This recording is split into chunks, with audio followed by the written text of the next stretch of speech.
प्रिय छात्रों नमस्कार। आज का यह वीडियो हम छायावादी कवि तथा मुक्त छंद के प्रवर्तक सूर्यकांत त्रिपाठी निराला के जीवन पर जो बना रहे हैं। इसमें निराला की रचनाएं, निराला का साहित्य में योगदान आदि विषयों पे हम चर्चा करेंगे। हम अपने इस चैनल के माध्यम से जो भी चर्चित हिंदी के कवि हैं उन हर कवियों पर हम वीडियो बनाएंगे, जिससे उनकी रचनाएं, उनके जीवन के बारे में सारी जानकारी आपको इस चैनल के माध्यम से मिलती रहे। तो आइए हम शुरू करते हैं। पंडित सूर्यकांत त्रिपाठी निराला का वास्तविक नाम क्या था? तो इनका वास्तविक नाम सूरज कुमार था। क्या था? सूरज कुमार।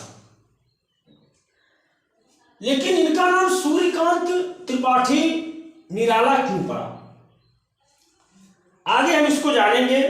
पहले हम जान लेते हैं इनका जन्म समय क्या है। तो 1897 ईस्वी महिसादल बंगाल राज्य में इनका जन्म हुआ और मृत्यु इनकी 1961 ईस्वी इलाहाबाद में हुई। निराला के पिता राम सहाय तिवारी एक गरहा कोला उन्नाव जिला के निवासी थे, जो बंगाल में नौकरी करते थे, जहां पे निराला का जन्म हुआ। निराला का ब्याह मनोहरा देवी से हुआ। निराला का एक पुत्र रामकृष्ण तथा एक पुत्री जिसका नाम सरोज था। निराला की पहली कविता जूही की कली छपी, यह मुक्त छंद की पहली रचना मानी जाती है और निराला को मुक्त छंद का प्रवर्तक भी कहा जाता है। निराला को वाल्ट व्हिटमैन की संज्ञा दी गई। इन्हें हिंदी का वाल्ट व्हिटमैन कहा जाता है, क्योंकि अंग्रेजी साहित्य में वाल्ट व्हिटमैन ने मुक्त छंद का प्रयोग किया और हिंदी में निराला जी ने मुक्त छंद का प्रयोग किया। और इनकी यही कविता जूही की कली जब मुक्त छंद में प्रकाशित हुई, तो इस कविता को लेकर के सरस्वती के यशस्वी संपादक आचार्य महावीर प्रसाद द्विवेदी के पास ले गए कि आप हमारी कविता को सरस्वती पत्रिका में छापिए। आचार्य द्विवेदी ने जूही की कली पर अश्लीलता का आरोप लगाते हुए इसे वापस कर दिया और यह कविता मतवाला पत्रिका में, जब निराला मतवाला पत्रिका के संपादक मंडल में आए, निराला ने 4 पत्रिकाओं का संपादन किया था। एक भी प्रश्न पूछा जाता है कि निराला ने कितनी पत्रिकाओं का संपादन किया, तो 4 पत्रिकाओं का। पहले जो समन्वय पत्रिका, ये रामकृष्ण मिशन की पत्रिका थी समन्वय, ये कलकत्ता से निकलती थी। दूसरा सुधा पत्रिका लखनऊ, ये भार्गव की पत्रिका थी। फिर मतवाला, ये भी कलकत्ता से, तथा रंगीला का संपादन भी इन्होंने कलकत्ता से किया। तो इसी मतवाला पत्रिका में के 18वें अंक में निराला की जूही की कली कविता प्रकाशित हुई, जिसमें पहली बार सूरज कुमार का नाम पंडित सूर्यकांत त्रिपाठी निराला छपा। ध्यान दीजिएगा, ये प्रश्न पूछता है कि सूरज कुमार का पूरा नाम पंडित सूर्यकांत त्रिपाठी निराला किस पत्रिका में छपा? तो मतवाला पत्रिका के 18वें अंक में। और इसी मतवाला पत्रिका में इनकी पहली कविता यानी मुक्त छंद की पहली रचना जूही की कली भी प्रकाशित हुई। यह मुक्त छंद की सबसे सशक्त रचना मानी जाती है। उसके बाद इनकी कई रचनाएं आई, जैसे अनामिका। अनामिका निराला का पहला काव्य संग्रह है। ये प्रश्न पूछा जाता है कि सूर्यकांत त्रिपाठी निराला का पहला काव्य संग्रह क्या है? तो अनामिका। और पहली कविता यदि पूछे तो जूही की कली। संग्रह एक पुस्तक होता है जिसमें कई जो कविताएं, छोटी बड़ी कविताएं होती हैं। तो अनामिका पहला काव्य संग्रह है और जूही की कली पहली कविता है निराला की। उसके बाद परिमल, गीतिका, इसमें निराला की गीत हैं। तुलसीदास, यह निराला का प्रबंध काव्य है और इसमें निराला सर्वाधिक छंदों का प्रयोग किए हैं। इसमें कहीं निराला मुक्त छंद का प्रयोग नहीं किए हैं और इसमें तुलसीदास के जीवन से संबंधित वृत्तांतों को इसमें समाहित किया गया है और इसी में निराला जी ने तुलसीदास को भारत का सांस्कृतिक सूर्य कहा और लिखते हैं भारत के नभ का प्रभापूरी शीतल छाय सांस्कृतिक सूर्य। निराला ने तुलसीदास को क्या कहा? भारत का सांस्कृतिक सूर्य कहा। अगली रचना है इनकी पंचवटी प्रसंग। फिर है सरोज स्मृति, यह शोक गीत है। निराला की पुत्री सरोज का 16 वर्ष की उम्र में निधन हो गया, जिससे निराला काफी टूट चुके थे।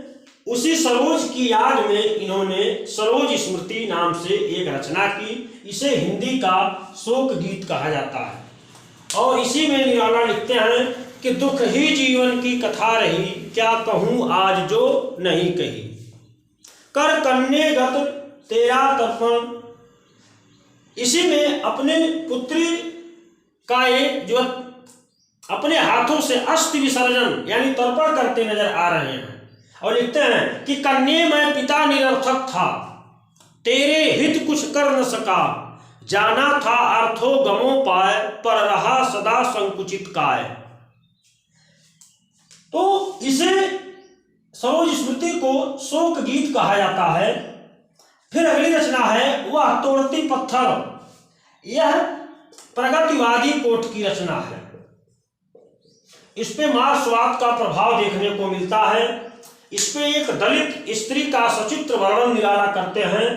वह तोड़ती पत्थर, देखा मैंने उसे इलाहाबाद के पथ पर, वह तोड़ती पत्थर।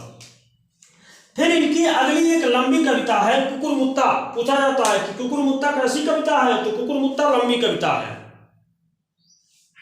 इस पे भी प्रगतिवाद की झलक देखने को मिलती है और ऐसा कहा जाता है कि सुमित्रा नंदन पंत को फूलों से अधिक प्रेम था। ये पंत के ऊपर व्यंग करने के लिए लिखा गया कुकुरमुत्ता। फिर अगली रचना इनकी आई अणिमा, बेला, नए पत्ते, अर्चना, आराधना, गीत गुंज, राम की शक्ति पूजा।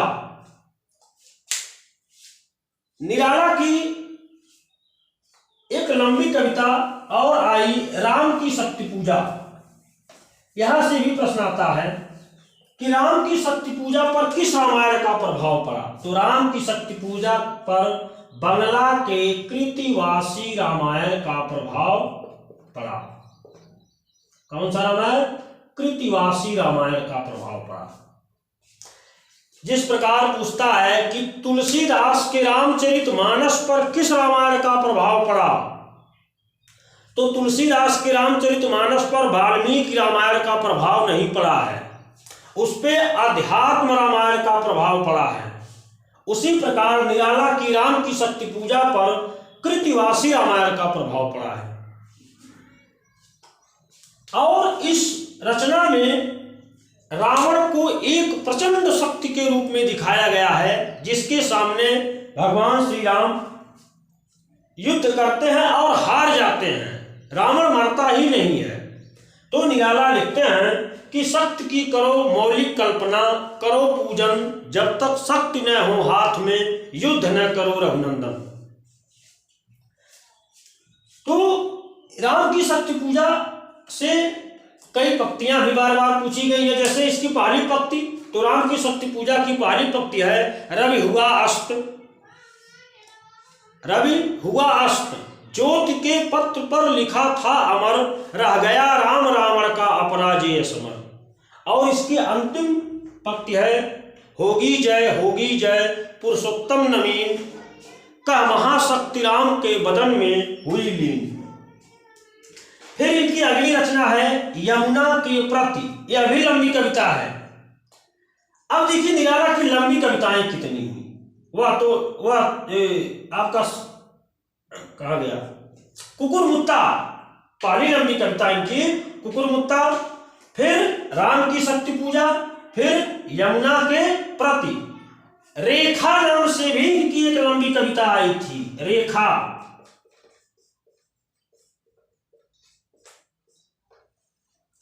फिर है आवाहन सांध काकली, यही निराला का अंतिम काव्य संग्रह है। यदि पूछे कि निराला का अंतिम काव्य संग्रह क्या है तो सांध काकली, और इसी सांध काकली संग्रह में इनकी अंतिम कविता है पत्रोत्कंठित जीवन का विष बुझा हुआ है। पत्रोत्कंठित जीवन का विष बुझा हुआ है, यही निराला की अंतिम कविता है। अब यहां से देखिए जरूरी प्रश्न, निराला की पहली कविता जूही की कली, अंतिम कविता पत्रोत्कंठित जीवन का विष बुझा हुआ है। निराला का पहला काव्य संग्रह अनामिका और अंतिम काव्य संग्रह सांध्य काकली को माना जाता है। अब जो इनकी गीतिका रचना है इसमें निराला के बहुत सारे गीत लिखे गए। इनकी एक कविता है बांधो न नाव इस ठाव बंधु,